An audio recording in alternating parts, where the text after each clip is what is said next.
Welcome to Toffee TV. It is the instant match reaction. Everton have been beaten 2-0 at Wolves in the Carabao Cup in what I would say is probably the worst display we've seen under David Moyes since returning.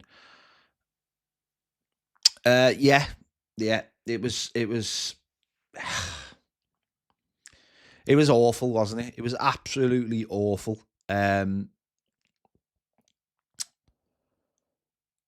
David Moyes decided to make changes, which, listen, I would have made changes. My starting 11, I made changes. But there's a couple of changes I wouldn't have made. There's no way I would have took Jordan Pickford out of goal. There's just no way I would have done it. Not a chance on earth. I would have kept as many as the back five, together as I possibly could have. And I would have played Grealish from the start. The other ones, I mean, we didn't have meal and roll, so yeah, I would have liked meal and roll, but obviously he wasn't fit. The other ones, I picked myself, so in my start 11. So, but it was just one of those classic nights it's one of those classic nights that I've seen a million times, and everyone else, I'm sure a lot of people watching will have seen so many times, is a bunch of Everton players that were bought or haven't been part of the side, brought into the team, who've had very, very few minutes and are supposed to basically gel. And they didn't. I've seen it a million times, seen it under so many managers in the last few years. Because I don't remember. I don't know if people remember when it happened under Marco Silva, and basically the club came out and said it was an acceptable loss because we don't, the Carabao Cup isn't seen as being important, and it is all about the Premier League.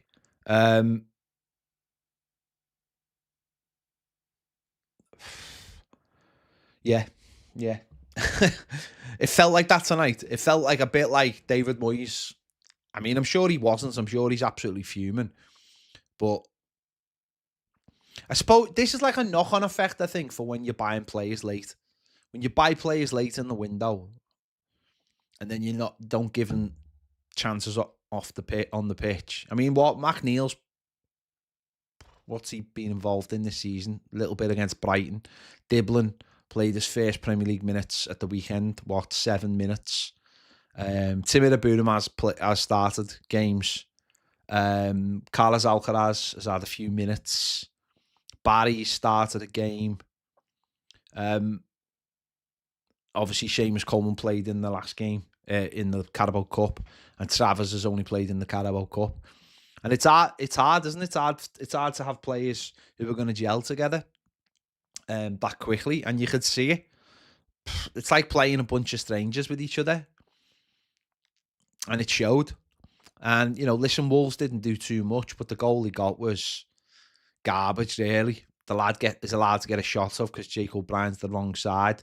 I thought Travers probably could have dealt with it better, and then the lads put it in, and it's just like, and it felt like very much like a friendly. Felt like a friendly. It was because obviously the lack of a crowd, and there was a lack of intensity. It just felt like a friendly that in the middle of at the end of September for players who hadn't played much this season. And obviously we changed it and we made subs straight. We made subs at half time. Obviously Barry went off at half time, and then we brought on and then obviously Kieran Dewsbury Hall came on, and then Grealish came on, and then Njai came on. But we were completely out the rhythm of the game. My worry is I worry about goals. I really do worry about us scoring goals this season. I think we get into some good areas, but I do worry about us scoring goals because of the lack of a real centre forward. Barry is nowhere near ready yet. And I think getting that booking probably was the thing that actually, I would imagine, got him taken off at half time, was the booking. Maybe if he hadn't got booked for kicking the ball away, he would have stayed on. but Beto didn't offer too much more, really. But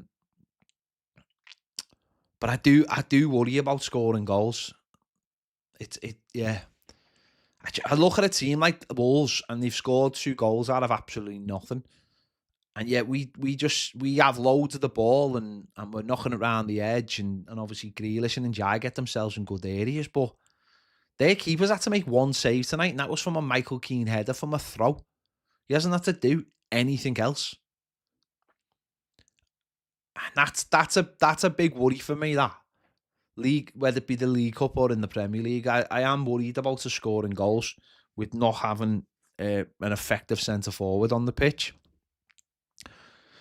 Barry's, don't get me wrong, Barry's going to take a little bit of time. Fully understand that, but there's also the business of playing in the Premier League in that meantime. But listen, the players we started with tonight were dreadful. I thought Tim Irabunen was poor. I thought Dwight McNeil was poor. Don't think Tara Dibblin done enough. Barry couldn't really get into the game, and it was just poor, really, really poor from the players. The manager sent them out, but listen, sometimes you got to look at it and think, how can the players be ready to play with each other if they haven't played the game together? It was just dreadful. And even when we made the subs and we had like a good 10-minute spell, and Grealish was getting a lot of the ball, we didn't make any chances. We didn't, there was a couple of balls put into the box. James Garner's at the bar with the free kick. Of course, if that goes in, that might change the direction of the game. But we've done very, very little. Alcaraz didn't do much. We've done very, very little. And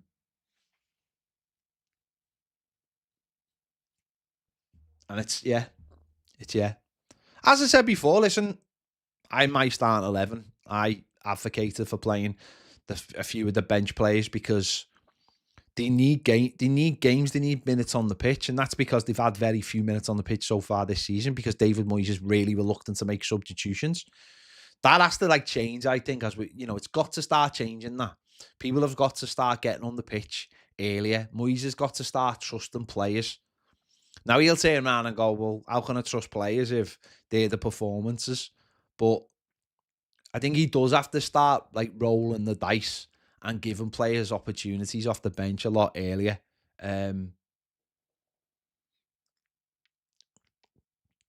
But as I said, we put ourselves in this position because we haven't given any of these lads too much time off the bench. Especially Dibblin obviously hasn't been coming on, so he was due a start. And if you get yourself in that position where you've signed new players, as I said, I didn't think there was a need for I'd have played Jack Grealish 100% tonight because he's the player who can take the ball, and you're going to get that level of consistency. The same with Jordan Pickford in goal. You've got that level of consistency. I would never have changed him. I don't care if the second goalkeeper isn't playing games. I couldn't care less. I really couldn't. I don't know whether we promised to him when we signed, and obviously the manager wants backup goalkeepers who are going to push them. But for me, I just don't get changing your goalkeeper. But we spoke about this today. I fully understand anyone who would say today, play your strongest team. I fully get that. It was a boss opportunity to go through to the next round. So I fully understand that.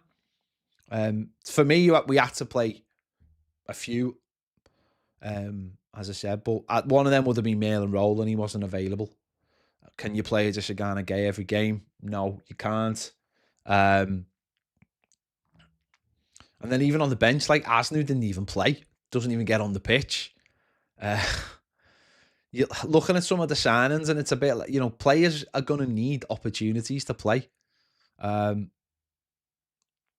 So it's one of those games, isn't it, where you just want to you just want to absolutely scream because it's so frustrating watching an Everton team play that badly against the team who aren't a good side. It is just so massively frustrating. And And these games can like change your outlook on the season massively. And people ultimately just want to see us go and try and win a trophy. And that's fair enough. People just want to see us win a trophy. And I fully get that. It is absolutely crap when you're like saying, well, we need to change players because we need to for this and for that. It's a cup competition. This is why we don't, possibly why we don't win cup competitions. As I said, I've seen this game so many times over the years where we've made the changes so many times.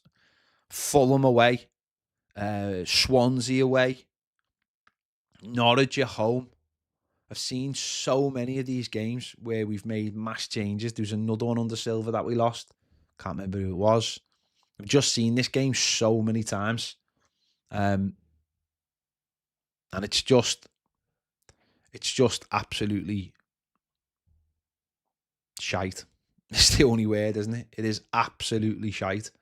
And we have to, and then we have to like, this was supposed to be the game that got the Derby game out the system. Now we've got this game in our system till Monday. And we've got 2 massive home games now. 2 massive home games, which we have to like get the minimum is 4 points out of those 2 games. Otherwise, it's been an absolute terrible month. And then you're back to playing catch up again, and no one wants to be in that position. So Monday night is massive now to get us back winning again. And as I said,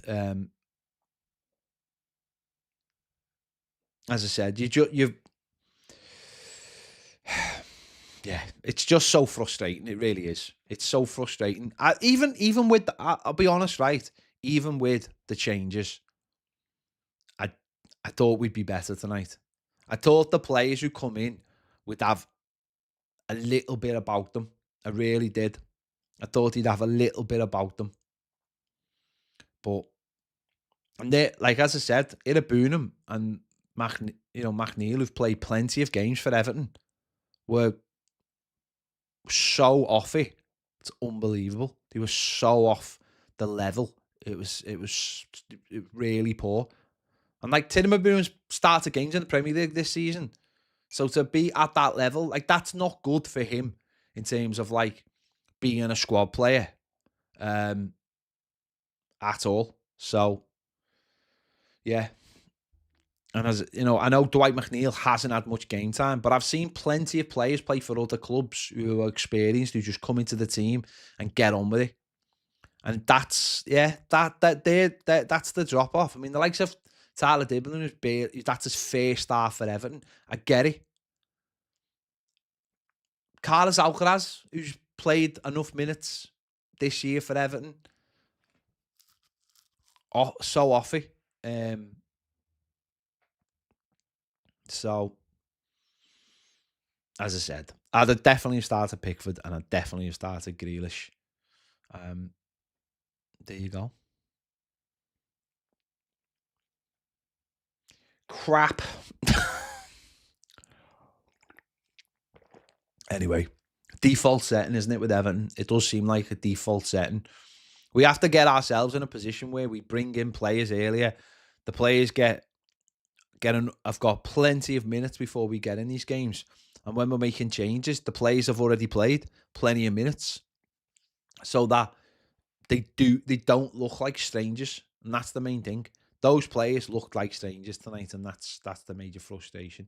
But also we need to get, like, again, reiterate it, we need to get Brantwaite back. And we need proper fullbacks. We need proper fullbacks. We need a proper right back. Seriously, we need. That's not me having to go with Jake O'Brien. We need a proper right back. We need a proper balance in the team. Because we're all over the place. Like Toffee and Michael Keane shouldn't be playing every game at centre back. They just shouldn't. But the manager keeps on playing Jake O'Brien at right back. So I don't quite understand that either.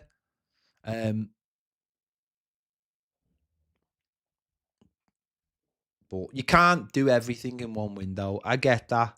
But I just looked at the lad who scored their second goal and now thinking to myself, how did they buy him? Lad who comes on and just does that. I mean, he might never score another goal again. But I do wonder how you look at some players' teams and think, where did they sign him from? I look at half the Sunderland team and think, where did they sign those players from? Yeah. Anyway. Right. Yeah. Could moan all night, but I'm not going to because I'm going to go and sort out the player ratings, which I'll be back to do very, very shortly. So catch you all in a minute.